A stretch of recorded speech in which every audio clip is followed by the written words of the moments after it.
So once you have narrowed your topic, you're ready to sort of get writing in a way. You want to plan it out, and this is how you plan it out. First thing you want to do is determine your audience, meaning who is going to be reading what you write. So it's anybody that's going to be reading who you are writing. So, for example, an in-class assignment, like ones that are probably signed out, your teacher is going to be the reader. But of course, you never know. Some classmates might read it, and it. You may want to say, "Hey, I want to put this elsewhere for other people to read." So, keeping your audience in mind is very important. This is one of the things you need to ask yourself. Who are your readers? What do they know about the topic? So, are you writing to people that know a lot about the topic, or are you writing to somebody that knows very little about the topic? That's important to keep in mind. What do my readers need to know about my topic? So, kind of think about what do they know, and then what do they need to know before when they are done reading your essay, and how do they feel about it? You're trying to persuade somebody to go to your point of view when they have a different point of view. That would be a very different way of writing. All right, what do they expect out of what you write? So, for example, an essay in a class, standard written English is what we're expecting. I expect to see, periods, punctuation marks, sentences that start with capital letters. I don't want to see acronyms. That's for text messages. And there's nothing wrong with that when the purpose is to text message your friends. But when you're writing something for class, you want to focus in on the standard written English. Okay, correct grammar and spelling in the standard written English. Okay, that is what is going to be expected when writing more formal documents. Accurate information. Don't make up stuff. Make sure what you're saying is true. Logical presentation of ideas. What that means is you want to have an order where it makes sense. It has a good flow. Your reader can follow along with your ideas without having to jump around too much and what's going on and think too much about, what's he trying to say? Okay? And of course, you want to follow the directions of the assignment. If your assignment is write a 5-paragraph essay, it's a 5-paragraph essay. If it's a 200-word composition, it's a 200-word composition. If it's a paragraph, it's a paragraph. Make sure you follow those guidelines. The length requirements, the time limit, if there is a time limit, and what should be in the assignment.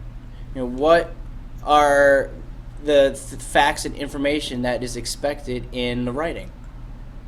Okay, and you need to research, you need to look things up. What's the format? Typed, double-spaced is usually the standard format. Pretty much any paper you want, I would say Times New Roman 12 font, double-spaced would be your format for your essays in school. Okay? You also want to determine your purpose, the reason you are writing it. And it's more than just, it's an assignment for school. You need to think about the PIE, is the acronym I use, PIE. Are you writing to persuade, persuasive writing? Are you writing to inform, informative writing? Or are you writing to express something, tell a story, entertain? That would fall under the E there. So that's sort of the PIE. Now, I just want you to keep in mind that most writing pretty much fits into all categories here, but you want to think of your primary one because that determines word choice and other various things in the writing that you're doing. You also want to determine the tone. Tone is the mood or the attitude you're adopting as you're writing. So is it something that's supposed to be funny? Is it something that's supposed to be serious? Is it something that's intimate? Or is it something about you? Or is it something that is just totally separate from you? And that will be reflected in your word choice because of the connotations behind your word. And remember, the connotations is the feelings that words elicit. So it's not just the meaning of the word, but it's those feelings behind the word that people get when they read them. Okay? You also want to determine your point of view. It's the perspective of which you write the essay, meaning you have first person, and I or we, second person, which is you, which is very rarely used, and your he, she, and they is your third person.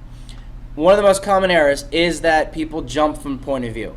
If you're first person point of view, stay in first person point of view. Third person, stay in third person. Okay? Determine the tense. Tense is, when is this taking place? Is this now? Is this in the past? Or is this taking place in the future? And last but not least, make the plan. Plan it all out. Before you begin drafting or writing, you should have some sort of map, some sort of guideline. It's a blueprint to your writing. Okay? It's the idea is someone's not going to build a house without making a blueprint. So you shouldn't write without making a blueprint.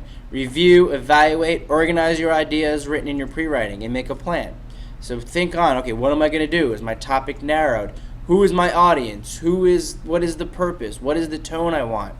I included on Canvas a chart you can use to plan out your composition. In the planning purpose, you want to come up with your thesis statement. You want to think about what your support is going to be, the order in which your support and thesis is going to lay, and the structure, meaning 5 paragraphs. Is this going to be a paragraph? Is that going to be a paragraph? What order, things like that. Okay? Now, what's important is to think of your thesis. The thesis is the main idea of your essay. It's the central point in the idea. So, if you have a thesis, it should accurately predict your essay's direction. Your readers should be able to read that thesis and know that's what the rest of the essay is going to be about. Do not make any promises in the thesis that you're not going to address.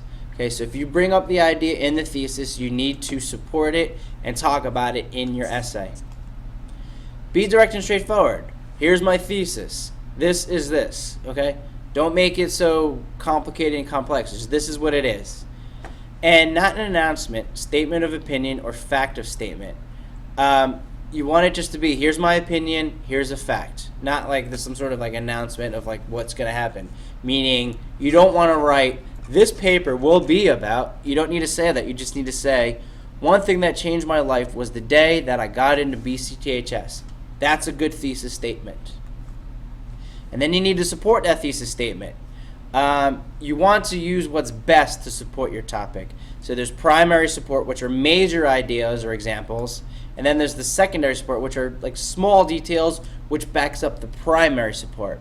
So if you think of it in literally, you have your thesis on top, then you have the primary support, and then the secondary support, which supports the primary support, and then the primary support supports the thesis, if you're using that metaphor for the house building.